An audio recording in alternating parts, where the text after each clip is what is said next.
कल मैंने आपके साथ यानी सेकेंड ईयर प्री लॉ 2 के स्टूडेंट के साथ रूरल डेवलपमेंट प्रोग्राम IRDP के बारे में चर्चा की थी और आप इस बात को जानने का प्रयास करें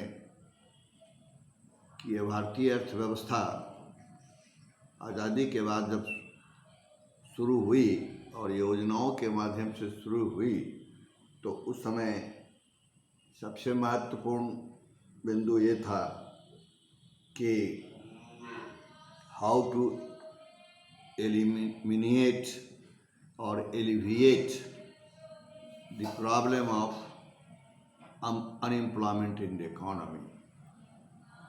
Therefore, the principle of economic planning was adopted. आज स्थिति ये है कि जिस समय की हम चर्चा कर रहे हैं इस क्लास में वह स्थिति आज नहीं है। विभिन्न योजनाओं का जब अवलोकन आप करेंगे तो आपको लगेगा कि बहुत सारे कार्यक्रम, जैसा कि कल मैंने बताया कि अंत में जवाहर रोजगार योजना, ग्रामीण भूमिहीन बेरोजगार योजना, ये सारी योजनाएं चली और सरकार ने प्राथमिकताओं के आधार पर इन योजनाओं को चालू किया और आज इसमें बहुत सारे बदलाव हो गए हैं। आज आप देख रहे हैं कि देश के अंतर्गत self employment, make in India, ये सारे कार्यक्रम चलाए जा रहे हैं। और अभी तो आपने देखा कि आज के अखबार में हमने देखा है कि आपके जो मुख्यमंत्री माननीय नीतीश कुमार जी हैं, उन्होंने कहा है कि हमारे जो प्रवासी भारतीय दूसरे राज्यों से लौट रहे हैं कोविड-19 के क्रम में, उनको हुनर के आधार पर बिहार में ही रोज़गार दिया जाएगा। यानी आज भी रोज़गार की एक समस्या है जिसके कारण लोग माइग्रेट करके दूसरे स्टेट में जा रहे हैं। चलिए, इस क्रम में एक कार्यक्रम और बना और वह था 20 सूत्री कार्यक्रम जो आपके सिलेबस में है, जिसको कि 20 पॉइंट इकोनॉमिक प्रोग्राम कहा गया। 20 कार्यक्रम अपनाए गए देश के अंतर्गत। ये 5वीं योजना के अंत की बात है। और क्यों अपनाया गया, उस समय सी सुब्रमण्यम आपके फाइनेंस मिनिस्टर थे, तो उन्होंने इस बात को लिखा कि 5th प्लान जो 74 से 79 के बीच में चला, उसमें उन्होंने एक डिक्लेरेशन के तरफ लोगों का ध्यान आकृष्ट किया, राष्ट्र का आकृष्ट किया। वह मैं पढ़ के आपको सुनाता हूँ। वह है with in the inverted comma, the elimination of poverty could not be attend simply by acceleration in the rate of growth of the economy alone, but the strategy should be to launch a direct attack on the problem of unemployment, underemployment and massive low-end poverty. But this approach was eventually abandoned and the final draft of the 5th five-year plan, prepared and launched by D.P. Dhar, proposed to achieve the two main objectives, which removal of poverty and attainment of self-reliance through promotion of higher rate of growth, better distribution of income, and a very significant step up in the domestic rate of saving. The 5th five-year plan, however, was terminated by the Janata Party government at the end of 4th year of the 5th plan in March 1978. सरकार बदल गई। अब देखिए, ये 20 सूत्री कार्यक्रम का जो कार्यक्रम आया, इसी क्रम में आया कि ग्रामीण अर्थव्यवस्था को मजबूत किया जाए। तो इसमें बहुत आशाजनक प्रगति नहीं हो रही थी और सबसे बड़ी बात तो यह है कि समाज का निर्धन वर्ग आर्थिक विकास के लाभ से बहुत दूर रहा था, बिल्कुल लाभान्वित नहीं हो पाया था। ऐसी स्थिति में आर्थिक विकास के क्रम को तीव्र बनाने के लिए और इसके लाभ को जन साधारण तक पहुंचाने के लिए उस समय की तत्कालीन प्रधानमंत्री 1975 में श्रीमती इंदिरा गांधी ने देश के समक्ष आर्थिक विकास के लिए एक नए कार्यक्रम की घोषणा की और जिसका नाम उन्होंने दिया 20 सूत्री कार्यक्रम। 20 सूत्री कार्यक्रम, जिसको 20 पॉइंट इकोनॉमिक प्रोग्राम कहते हैं, का उद्देश्य उन्होंने यह बनाया और देश के सामने रखा कि देश के आर्थिक विकास की गति को तीव्र बनाना तथा समाज के निर्धन एवं कमजोर वर्ग तक इनके लाभों को पहुंचाने का प्रयास किया जाएगा। इस प्रकार यह आर्थिक विकास का एक महत्वपूर्ण कार्यक्रम के रूप में भारतवर्ष में अपनाया गया। बाद में सरकारें बदली, इसलिए इसमें कुछ रुकावट भी आई, लेकिन ये 20 सूत्री कार्यक्रम को बाद में रिवाइज्ड 20 पॉइंट इकोनॉमिक प्रोग्राम का रूप दिया गया, जिसको संशोधित 20 सूत्री कार्यक्रम की संज्ञा दी गई। पहले 20 सूत्री कार्यक्रम की घोषणा 1 जुलाई 1975 को की गई थी। याद रखेंगे डेट, 75, 76 और 76, 77 में इस कार्यक्रम को लागू करने की दिशा में अनुकूल प्रयास किए गए, लेकिन प्रगति बहुत नहीं हो सकी। ये हम उस समय की चर्चा कर रहे हैं, आज से लगभग 45 वर्ष पहले की बात कर रहे हैं। उस समय की देश की आर्थिक स्थिति को समझने का प्रयास करें कि किस स्थिति से भारतवर्ष गुजर रहा था।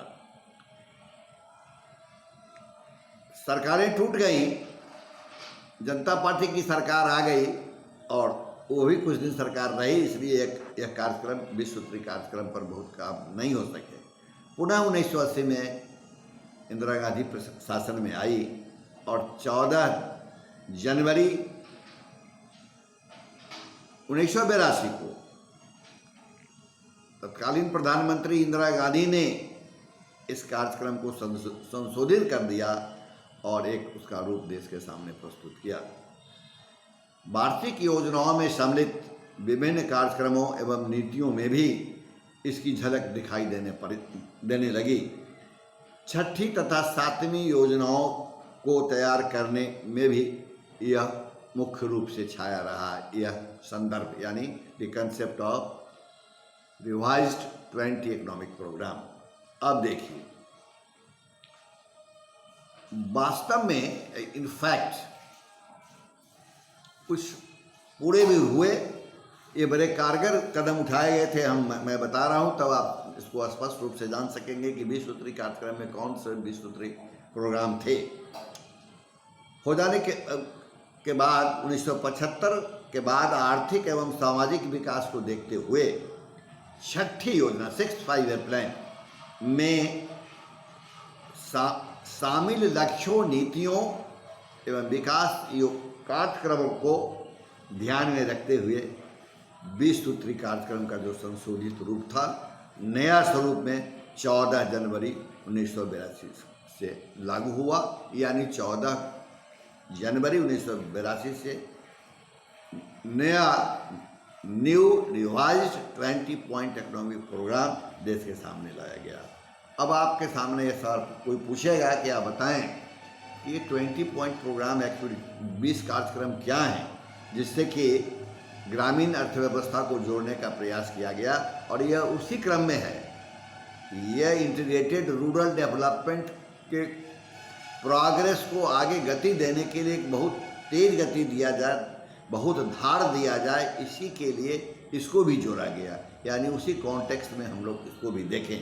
नंबर 1 है कि इस 20 सूत्री कार्यक्रम में भारत की सरकार ने सिंचाई क्षमता में वृद्धि करना और शुष्क खेती, जो ड्राई फार्मिंग कहते हैं, से संबंधित तकनीकी जानकारी तथा उपकरण तैयार करना और किसानों तक पहुंचाना, ताकि हमारा किसान और कृषि अर्थव्यवस्था लाभकारी हो सके। पहला था। दूसरा, दलहन और तेलहन का उत्पादन बढ़ाने के लिए विशेष उपाय करने का भी प्रावधान इस नए 20 सूत्री कार्यक्रम में किए गए।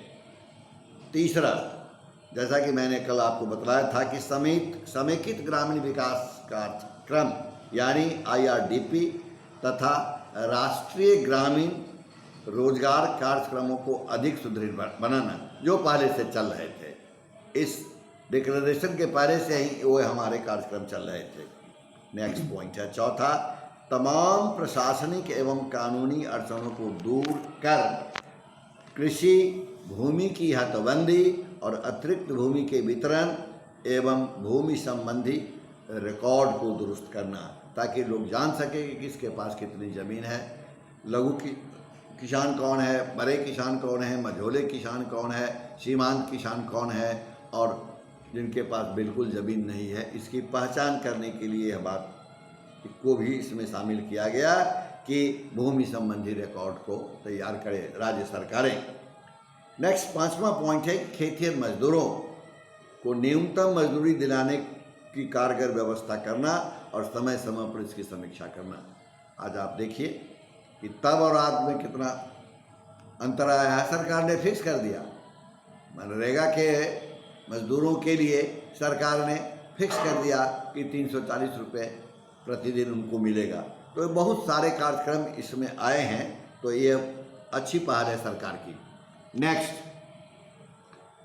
आपको शायद मालूम हो या न मालूम हो, लेकिन जानने का प्रयास करें, क्योंकि आप उस समय बहुत बच्चे रहे होंगे, आपको परिवार के लोग जानकारी देंगे तभी आप जान सकिएगा कि बधुआ मजदूरों, there was a bonded labour concept, कि बधुआ मजदूर जहाँ काम करते थे वहीं करते थे, उनको कोई आज़ादी नहीं थी।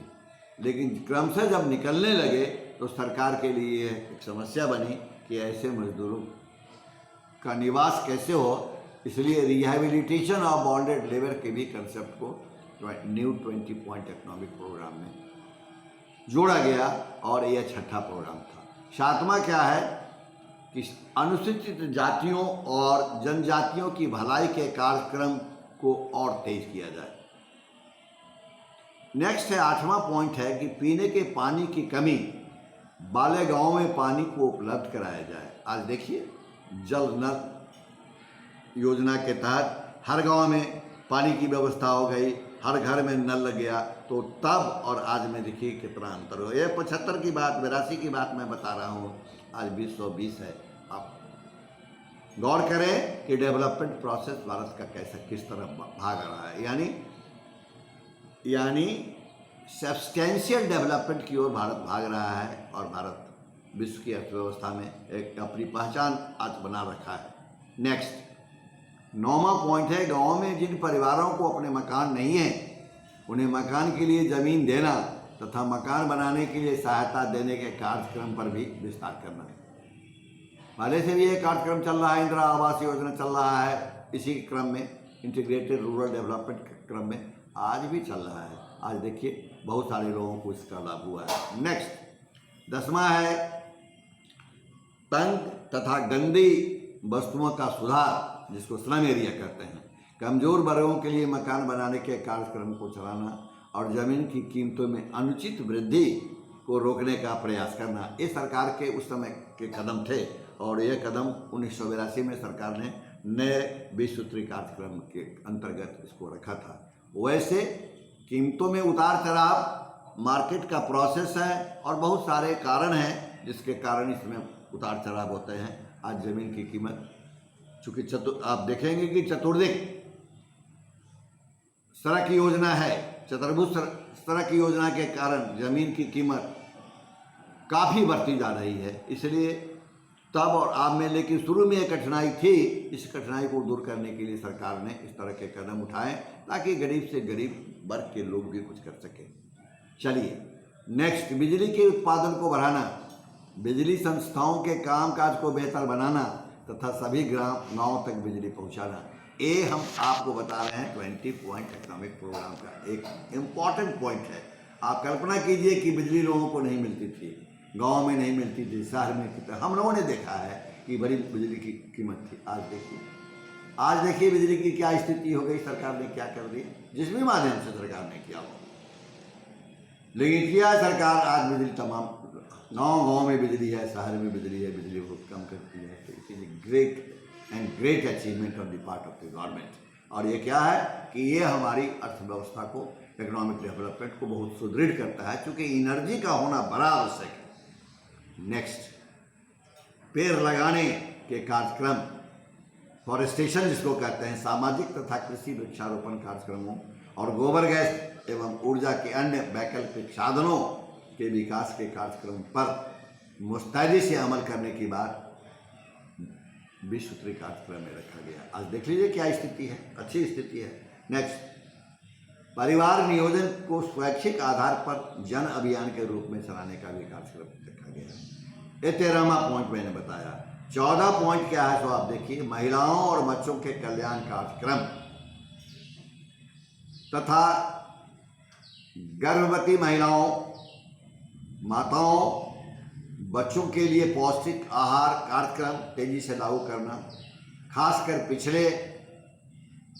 पिछड़े पहाड़ी और आदिवासी इलाकों में करना, ये सरकार के विश्व सूत्री कार्यक्रम में थे, बहुत अच्छा था।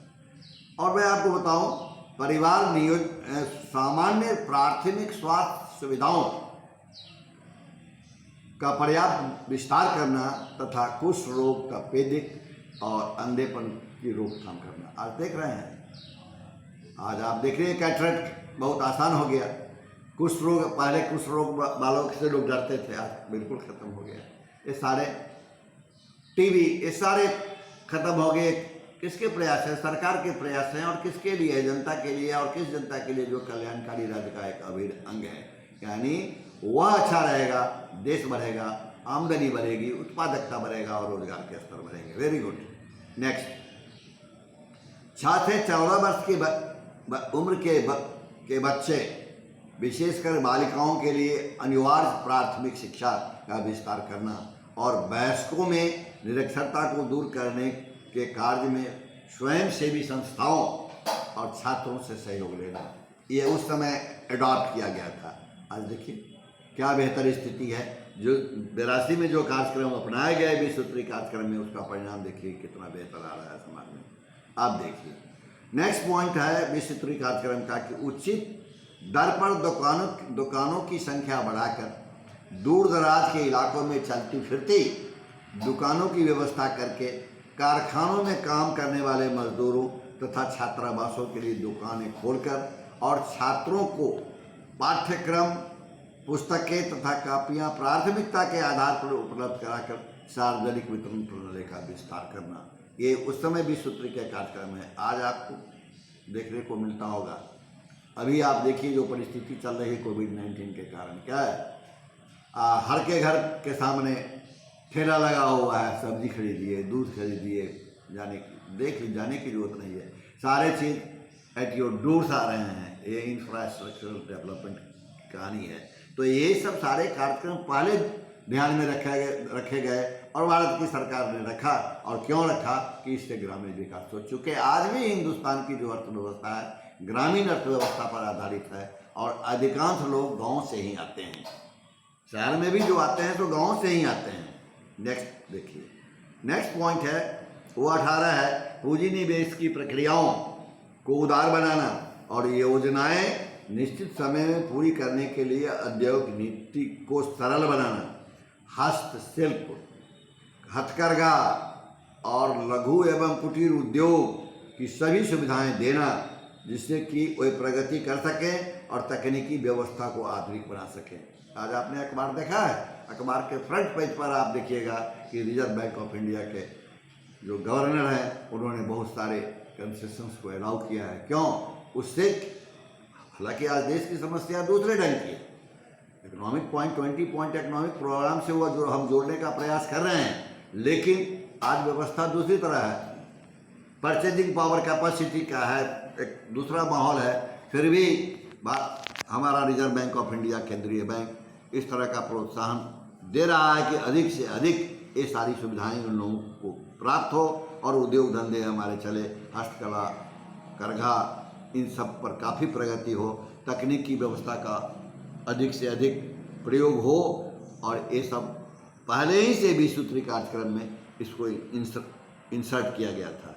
नेक्स्ट, जिसको कि 19वां पॉइंट है और वह है कि तस्करों, जमाखोरों और कर की चोरी करने वालों के विरुद्ध सख्त कार्यवाही सरकार करे ताकि काले धन को रोक लगाया जाए। एक देश के सामने ये भी प्रॉब्लम रहा है कि ब्लैक मनी सर्कुलेट करता रहा है और ब्लैक मनी पर रोक लगाने की बात बार बार होती रही है, क्योंकि जब तक ब्लैक मनी का को कर्म नहीं किया जाए, रोका नहीं जाएगा, तो एक समानांतर अर्थव्यवस्था देश में काम करेगी जो गरीबों के हित के में नहीं है। और लास्ट पॉइंट है जो 20 पॉइंट इकोनॉमिक प्रोग्राम का, वह यह है कि सार्वजनिक क्षेत्र की समस्याओं की संस्थाओं को कार्यकुशल बनाना, उसके कुशलता में वृद्धि करना, क्षमता का उपयोग तथा आंतरिक साधन जुटाने की शक्ति बढ़ाकर उनके कार्य प्रणाली को सुधार में लाना है। एक है आपके 20 सूत्री कार्यक्रम के 20 सूत्री कार्यक्रम का जो प्रोग्राम टेकअप किया गया, उसको मैंने नट सेल में और कैप्सूल फॉर्म में 20 का 20 आपके सामने रख दिया। अब देखिए, जब अचीवमेंट की बात अगर हम और आप करेंगे तो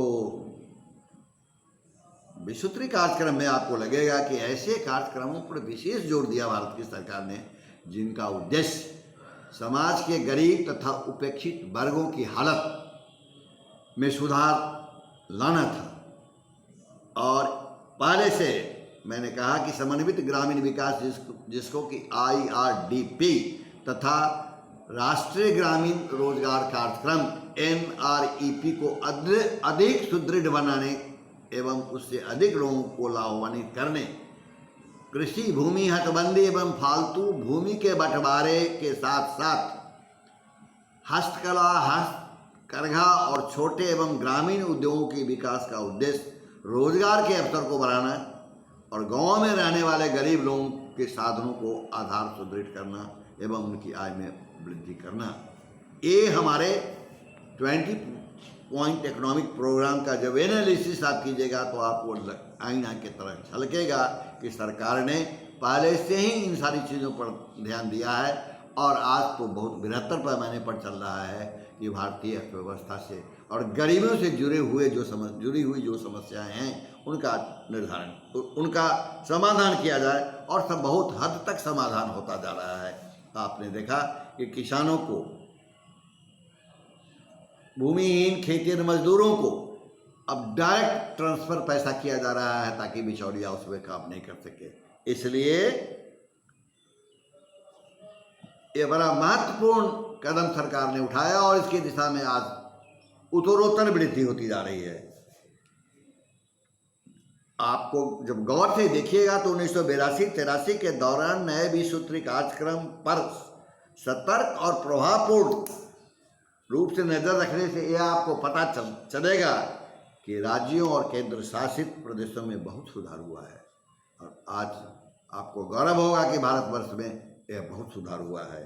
इसके अंतर्गत निम्नलिखित कार्यक्रमों के लक्ष्यों को 100% या अधिक से अधिक प्रगति हुई है, जैसे सिंचाई, समेकित ग्रामीण विकास, बंधुआ मजदूरों का पुनर्निवास, अनुसूचित जातियों का कल्याण, ग्रामीण जल आपूर्ति, वृक्षारोपण, समेकित शिशु विकास की सेवाएं। इसके अलावा निम्नलिखित क्षेत्रों में 90% या उससे अधिक उपलब्धियां हुई हैं, जैसे नंबर 1 अनुसूचित जाति या जनजाति का कल्याण, राष्ट्रीय ग्रामीण रोजगार कार्यक्रम, आवास स्थल, गंदी बस्तियां में सुधार, ग्रामीण विद्युतीकरण और प्राथमिक शिक्षा। इन चीज़ों पर, इन सेक्टर्स पर अगर हम और आप ध्यान दें तो आपको बैठे बैठे यह स्पष्ट होगा कि सारे लोग इससे लाभान्वित हुए हैं। ग्रामीण अर्थव्यवस्था बहुत हरित क्रांति के रूप में देखने को मिल रहा है और बहुत सारे सुधार देखने को मिल रहा है। इसलिए हमारा और आपका एक निष्कर्ष होगा इस अध्ययन के क्रम में, और वह यह होगा कि 20 सूत्री कार्यक्रम वस्तुतः ग्रामीण आर्थिक विकास के व्यापक कार्यक्रम की एक नई रूपरेखा के रूप में देश के सामने रखा गया। इससे देश के निर्धन तथा उपेक्षित वर्ग को अधिक लाभ मिला है और इसके कारण कार्यक्रमों के कार्यान्वयन पर राज्य का भार राज्यों के जिम्मे सुपुर्द किया गया है। सचमुच में इस नए 20 सूत्री कार्यक्रम को कार्यान्वित करने का भार केंद्र द्वारा गठित एक पृथक एजेंसी के जिम्मे देने की बात थी, होना चाहिए, लेकिन विभिन्न राज्यों की परिस्थितियों को ध्यान में रखते हुए इस कार्यक्रम को के सक्रिय संचालन की जिम्मेदारी राज्य सरकारों पर दी गई और पूरे देश में एकरूपता लाने की बात कही गई। इसलिए सारे कार्यक्रम को अगर देखिएगा तो जोड़िएगा तो आपको ऐसा लगेगा कि ये कार्यक्रम बड़े व्यापक रूप से प्रभावी रहे हैं और ग्रामीण अर्थव्यवस्था को मजबूत करने की दिशा में यह काफ़ी महत्वपूर्ण रहा है और बहुत लोगों के जीविका का साधन बन गया है। और इसमें क्या प्राथमिकताएं होनी चाहिए, क्या नहीं होनी चाहिए, सरकार ने इसका निर्णय करके इसको लागू किया है। और लागू किया है तो ये बड़ा सिग्निफिकेंट है, बहुत सिग्निफिकेंट है कि आपको लगेगा कि हर योजनाओं में 12वीं योजना तक और आज भी नीति आयोग के माध्यम से सारे कार्यक्रम चलाए जा रहे हैं जो बड़ा उपयोगी हैं और भारत की अर्थव्यवस्था में इसका बड़ा महत्वपूर्ण योगदान है। और हम अर्थशास्त्र के जितने भी हमारे छात्र हैं, आपको ये कहना पड़ेगा कि इसके कारण, इस नवीन 20 सूत्री कार्यक्रम के कारण और इससे जुड़े हुए जितने भी डायमेंशंस हैं वह बड़े कारगर साबित हुए हैं। इन्हीं शब्दों के साथ 20 सूत्री कार्यक्रम योजना को हम एक अंतिम पड़ाव पर रोक रहे हैं और आज यह समाप्त हो गया। अगले दिन मैं दूसरा कुछ जो बचा हुआ